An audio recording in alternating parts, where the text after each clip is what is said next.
Hello and welcome to the first instalment of my case file series, where today we're going to be looking at the grim realities behind Elisa Lam's death. I will begin with a brief summary of the case of Elisa Lam for those who are unaware of the event. She was 21 years of age, a student of the University of British Columbia in Vancouver, and a blogger. Elisa had planned a West Coast tour of America, which was meant to be a sightseeing holiday, but turned out to be far from it. She went alone, though regularly contacted her family in Canada to update them on her trip. After sightseeing in San Diego, Elisa arrived in Los Angeles on the 26th of January and checked into the Cecil Hotel downtown 2 days later. At first she stayed in a shared room, but moved after her bunkmates claimed she was acting strangely.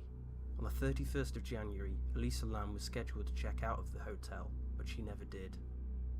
Police were informed and conducted a minor search of her room and communal areas of the hotel, but found no trace of her.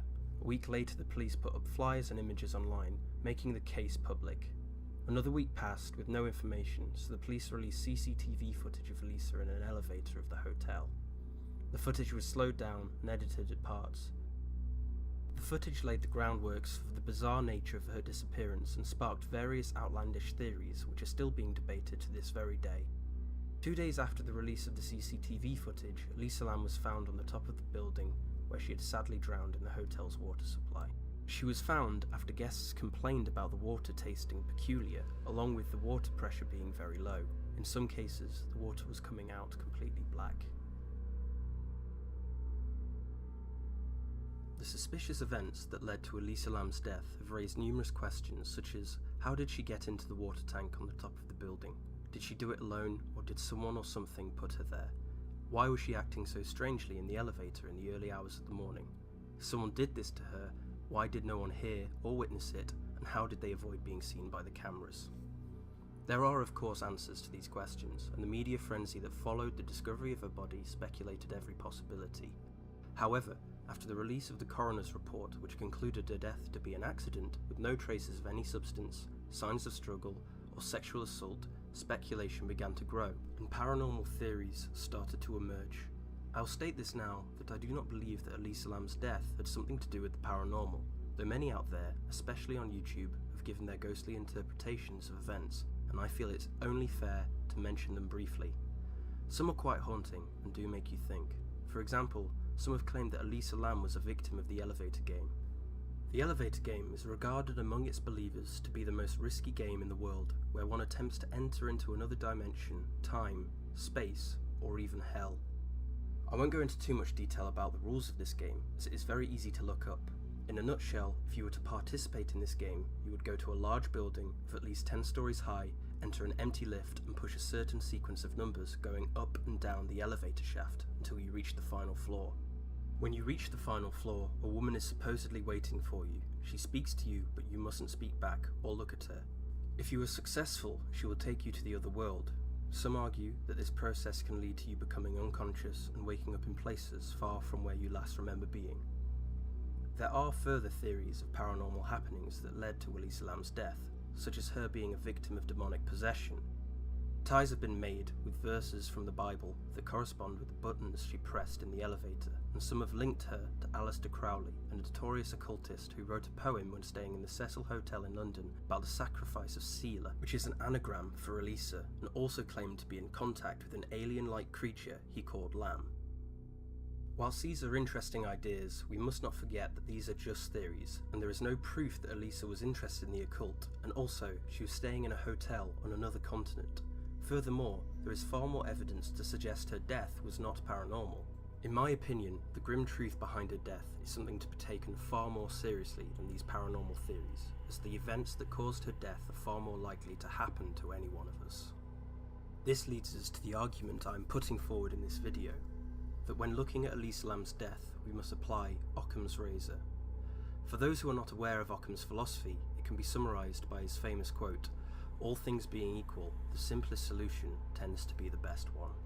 What this means is that no more things should be presumed to exist than are absolutely necessary.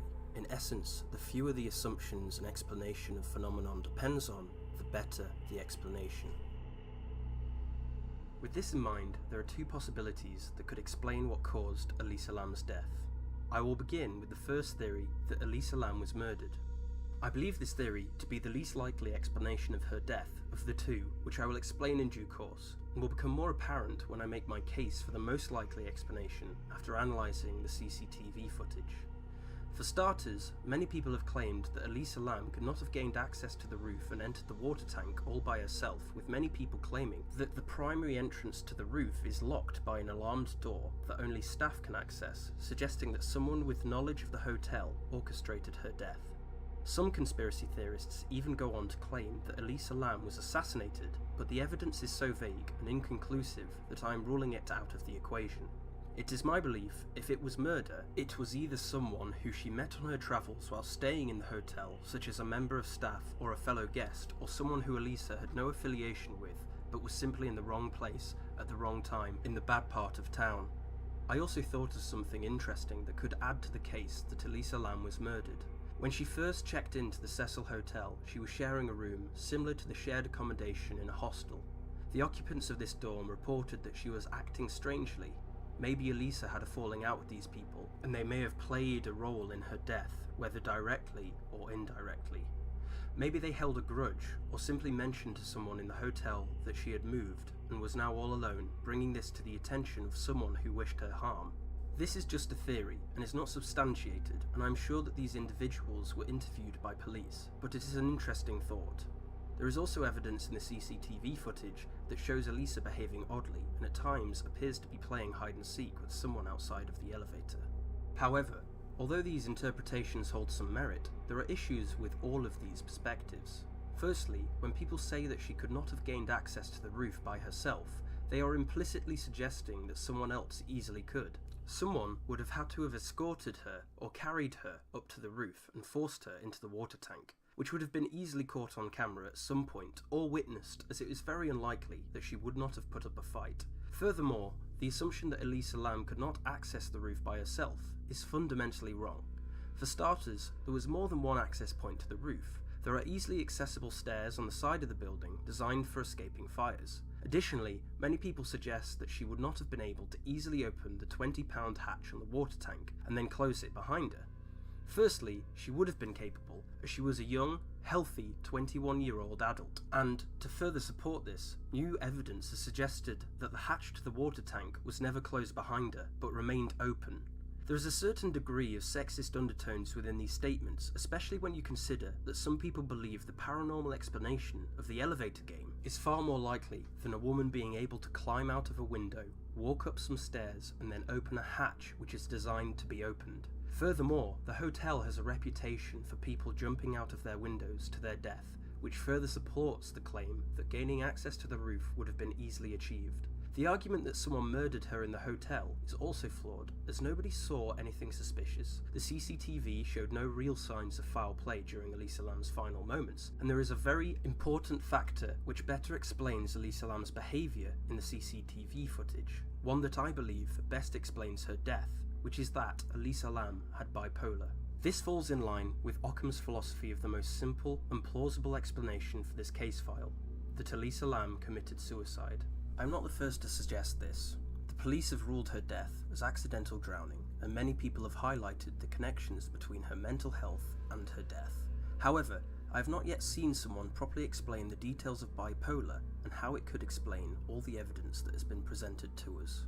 Whether her death was intentional or not is a matter that I will consider later, but firstly, allow me to substantiate my claim by evaluating the CCTV footage.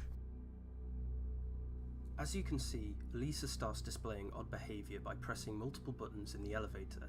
Many have speculated that she is pushing specific buttons that relate to the elevator game or verses in the Bible, which is where the paranormal theories start to take form. However, some have highlighted that the middle row has the 14th floor on it.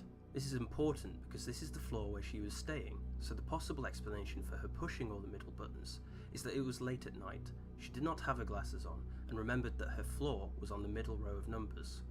The issue with this is that she kept pushing the hold door button. Elisa then begins to display signs of disorientation and starts jumping in and out of the elevator and hiding out of sight. Maybe this is because she didn't know she'd put the hold door button on, and so thought someone was putting it on outside.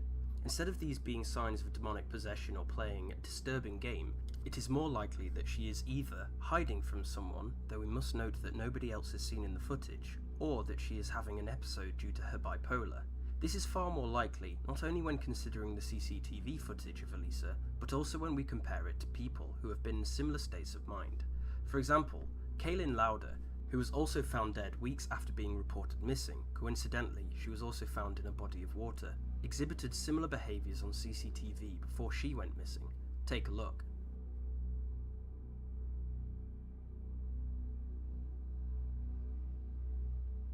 Whilst not identical, it is clear that both were under some form of distress and, in Kaylin's case, was demonstrating similar strange behaviours before the footage, which involved her calling the police and claiming that people were entering her house, despite her roommate claiming that nobody else was there. Whilst Kaylin was not diagnosed, I am of the belief that she had similar mental health problems to Elisa. Going back to the case of Elisa, we can look a little deeper at bipolar as a mental health condition and what it makes people do. Bipolar is split between two states of being, depression and mania. During an episode of depression, you may have overwhelming feelings of worthlessness, which can potentially lead to thoughts of suicide. During a manic phase, you have moments of happiness and feel energetic, and can do things based on impulse, like spending money on a whim when you normally wouldn't. You can also feel creative and adventurous, but most importantly, the manic phase of bipolar disorder can lead to symptoms of psychosis, where you hallucinate things to be there that aren't. This, therefore, shows the grim reality of the case of Elisa Lam. She was a woman far from home who was displaying signs of a mental health and confusion just by going on the trip by herself, who was clearly trying to manage her mental well-being by communicating with her family and by actively blogging about her experiences, and, unfortunately, after a night where she had lost her phone and become distressed, she sadly committed suicide. Whether it was intentional or an accident, the fact remains that she was not in the best state of mind, and we should see this as a lesson that mental health is serious and deeply impacts on people's daily lives. I want to communicate this to anybody who watches this video, that this is a tragic event, and my sympathies go to Elisa Lam's family, who must still struggle to deal with this horrific event 4 years after its occurrence. Thank you for watching, leave a like and subscribe, and I'll see you soon.